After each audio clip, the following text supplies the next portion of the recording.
Welcome to the Android News Bulletin for Friday, August the 10th, 2018. You enjoy our videos, please subscribe, and let's make this Android channel great and have tons of good information for Android users.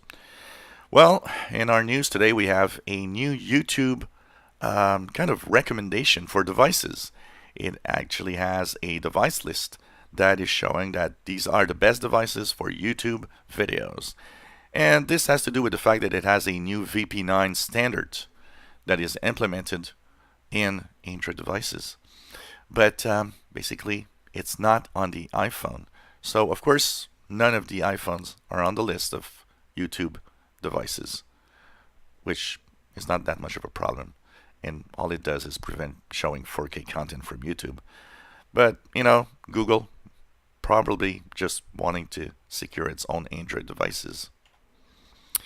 After waiting for something amazing, the new Galaxy Note 9 doesn't offer not much more, honestly. And what's interesting is, after comparing the specs and what it has to offer compared to the Galaxy S9 Plus, which I own, honestly, it's almost the same device. Screen is barely bigger at 0.2 inch more. Apart from the S Pen, pretty much the same thing. So, it's kind of a disappointing new device. Everybody was looking at it as, yeah, it's going to be amazing. Well, apart from a massive 4,000 milliamp hour battery, there's nothing amazing about it. Fortnite is, for the time being, Samsung exclusive, but not for long, as it's already kind of compatible with a lot of other devices.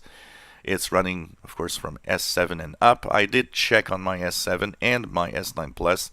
Yep, it's available for download if I just create a Samsung account, which I have not done.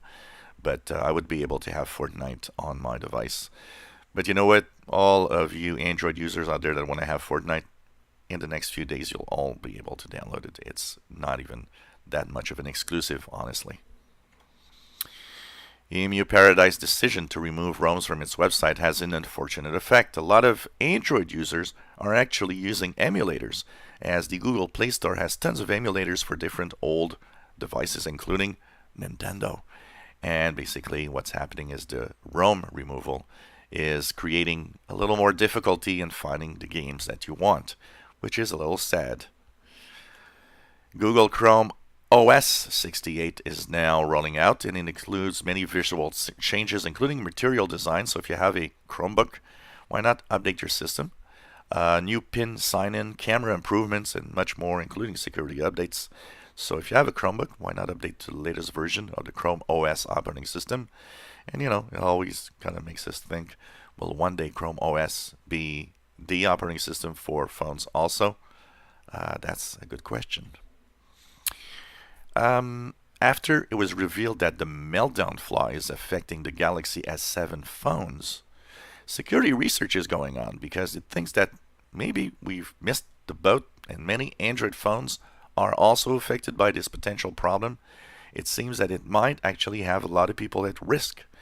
And one of the latest information says that even with the latest security update on the Galaxy S7, there's still a risk. Apparently, it's still there. So, kind of interesting information here. After unveiling, of course, the recent devices, it is clear that smartphones have reached a point where it is difficult to really amaze people. If you look at the latest Note 9 by Samsung, nothing to really boost sales, And it shows that I think Android phones have reached a point that they are so powerful that, people are going to keep them much longer.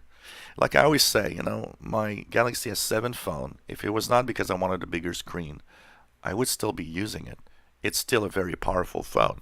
It still does the job. Well, there's leaks of the Pixel 3 phones. And after unveiling a recent, leak that October 4th is the launch date, apparently, there's now leaks of the Google Pixel 3 XL that show it comes with USB-C earbuds. So we have a little unboxing from apparently a unknown user that shows the device, and it's running, of course, Android 9 Pie. So it's kind of interesting. And finally, after pretty much everybody has announced to everybody to be careful with fake downloads of Fortnite, it's the Google Play Store that's saying, hey, be aware that there's a lot of fake Fortnite downloads out there and that you could be at risk of malware. It is still, and I think Fortnite download out of the Google Play Store is a big security problem. But you know what? They've decided to do it like that.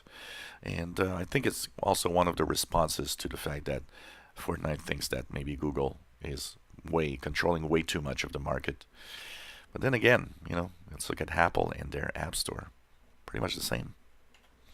And this was the Android news for Friday, August the 10th, 2018. If you enjoy our videos, please subscribe, give us thumbs up. Thank you for watching.